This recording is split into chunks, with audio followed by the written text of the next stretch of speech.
Everyone, welcome back to my channel Lucky's কিচেনে সবাইকে আমন্ত্রণ জানাই। আজ আমি আপনাদেরকে হোটেল স্টাইলে কিভাবে সমুদ্রের শীত তৈরি করতে হয় সেই রেসিপিটি আপনাদের সাথে শেয়ার করব। আসছে রমজান মাসের আগেই আপনারা এটি বানিয়ে নিতে পারেন, তাহলে কিন্তু রমজান মাসে আপনাদের ঝামেলা কম হবে। তাহলে চলুন বানিয়ে নেওয়া যাক। শীত বানানোর জন্য আমি এখানে নিয়ে নেব 3 কাপ পরিমাণের ময়দা। এতে এখন দিয়ে দেব 1 টেবিল চামচ পরিমাণের লবণ। লবণটাকে একটু ভালোভাবে মিশিয়ে নেব।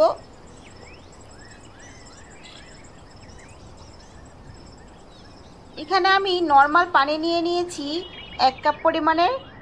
আর এটা নর্মাল ঠান্ডা পানি, ফ্রিজের পানি হতে হবে না, নর্মাল ঠান্ডা পানি হলেই হবে। আমার এখানে প্রয়োজন হলে আমি পরবর্তীতে আবার দিয়ে নেব। এভাবে অল্প অল্প করে পানি দিয়ে একটি নরম ডো বানিয়ে নিতে হবে। এই ডোটা কিন্তু আমরা যে নর্মাল রুটি পরোটা খেয়ে থাকি তার থেকে একটু নরম হবে। এভাবে অল্প অল্প করে পানি দিয়ে একটি নরম ডো বানিয়ে নেব। আমি এখানে একটি নরম ডো বানিয়ে নিয়েছি। ডোটা কিন্তু একটু নরম হয়েছে, দেখুন।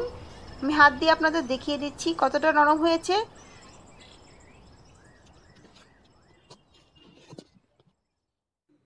এই ডোটাকে এখন একটি ভেজা কাপড় দিয়ে 20 মিনিটের মতো রেস্টে রেখে দেব।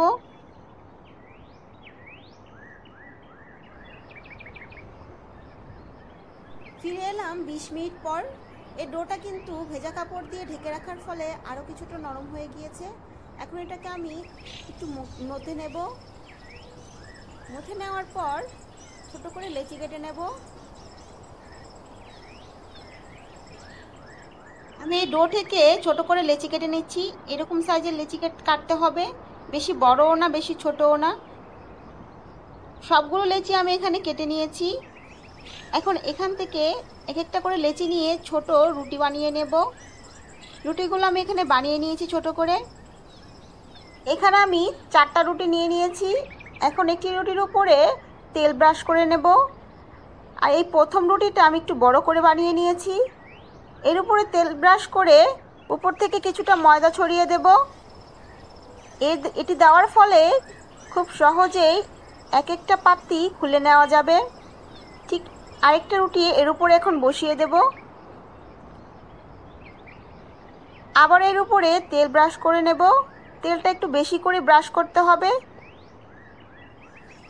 আবার এর উপর কিছুটা ময়দা ছড়িয়ে দিলাম। রুটিগুলো ছোট বড় করে নিলে এর পাত্তিগুলো খুলতে সুবিধা হবে।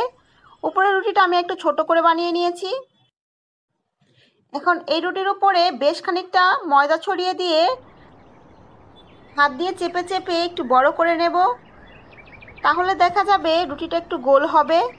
এখন আমি একটি বেলুনের সাহায্যে এই রুটিটাকে বেলে নেব।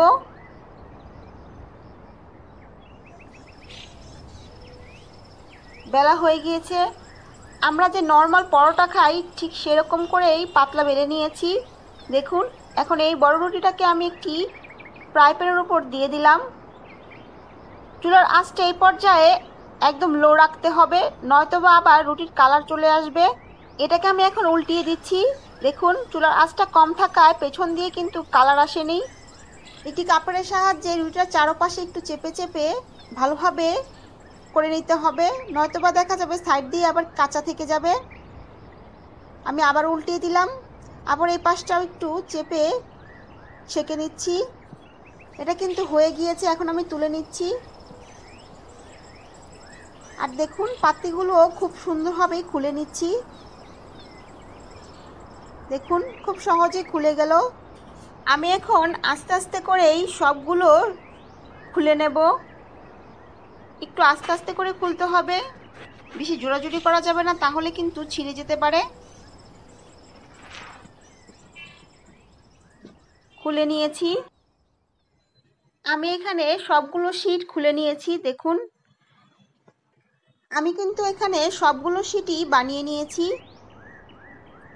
আর আপনার যে সবগুলো শীট পারফেক্ট হবে তেমন না। উপর দিক থেকে যে শীটগুলো থাকে সেইগুলো একটু ছিঁড়ে যেতে পারে, তাতে কোনো সমস্যা নেই। আমারও কয়েকটা শীট ছিঁড়ে গিয়েছিল, দেখুন। এই যে সাইড থেকে একটু ছিঁড়ে গিয়েছে, তাতে কিছু হবে না। আপনারা এভাবে বানিয়ে নিতে পারেন। এই শীটগুলো কিন্তু আপনারা ফ্রোজেন করেও রেখে দিতে পারেন, প্রয়োজন মতো যে কোনো জিনিস বানিয়ে নিতে পারেন। এই শীটগুলো এখন একটি বক্সে আমি রেখে দেব। অবশ্যই একটি ভেজা কাপড় দিয়ে এটাকে পেঁচিয়ে রাখতে হবে, নয়তো আবার ড্রাই হয়ে যেতে পারে। আমার পরবর্তী ভিডিওতে থাকছে এই ফ্রোজেন শীট দিয়ে আপনাদের জন্য 2 ধরনের সমুচার রেসিপি। আমার এই ভিডিওটি ভালো লাগলে একটি লাইক দিবেন, আমার চ্যানেলটিকে সাবস্ক্রাইব করে পাশে থাকা বেল আইকনটি প্রেস করে দিবেন, তাহলে আমার নতুন নতুন ভিডিওগুলো আপনাদের কাছে সবার আগে পৌঁছে যাবে। সবাই ভালো থাকবেন, সুস্থ থাকবেন। Bye bye, take care and আল্লাহ হাফেজ।